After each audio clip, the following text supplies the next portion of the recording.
ಮಂಗಳೂರು ನಗರದಲ್ಲಿ ನಗರ ಸೌಂದರ್ಯವನ್ನ ಹಾಳುಗೆಡವುತ್ತಿರುವ ಫ್ಲೆಕ್ಸ್ಗಳಿಗೆ ಕಡಿವಾಣ ಹಾಕಲು ನಗರ ಪಾಲಿಕೆ ಮುಂದಾಗಿದೆ.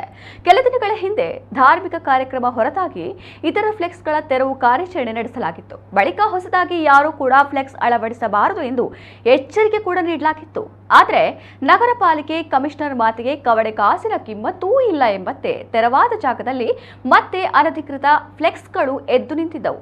ಇದೀಗ ಈ ವಿಚಾರವಾಗಿ ಖಡಕ್ ವಾರ್ನಿಂಗ್ ಮಾಡಿರುವ ನಗರ ಪಾಲಿಕೆ ಕಮಿಷನರ್ ರವಿಚಂದ್ರ ನಾಯಕ್ ಅವರು ಫ್ಲೆಕ್ಸ್ ಅಳವಡಿಸಿದವರ ವಿರುದ್ಧ ಕಾನೂನು ಕ್ರಮ ಜರುಗಿಸುವ ಎಚ್ಚರಿಕೆ ನೀಡಿದ್ದಾರೆ. ಸೋಮವಾರದಿಂದ ನಿರಂತರವಾಗಿ ಕಾರ್ಯಾಚರಣೆ ಮಾಡಿ ನಗರದಲ್ಲಿ ಅಳವಡಿಸಿರುವ ಅನಧಿಕೃತ ಫ್ಲೆಕ್ಸ್ಗಳನ್ನು ತೆರವು ಮಾಡಲಾಗುವುದು ಎಂದು ಅವರು ಹೇಳಿದ್ದಾರೆ.